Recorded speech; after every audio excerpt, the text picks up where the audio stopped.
Girlfriend গালি দিছে, আছে না নাই? আবার বয়ফ্রেন্ড গার্লফ্রেন্ডের গালি দিছে, এ ওড়না পেঁচায়া ফ্যানের মধ্যে ঝুলে আত্মহত্যা করে।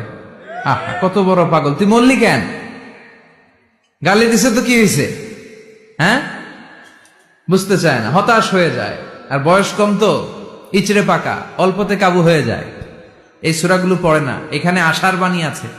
আজকে আমি জানি কথা শোনাবো আপনাদেরকে, শুরুতে আগে সংক্ষেপে বলে দিই। এই সূরার মূল কথা হচ্ছে, মানে সেন্ট্রাল থিম বা সাবজেক্ট ম্যাটার, সূরাতুদ দোহার কেন্দ্রীয় আলোচ্য বিষয় হচ্ছে নিরাশ হবেন না, হতাশ হবেন না, হাল ছাড়বেন না, ভরসা রাখবেন কার উপর?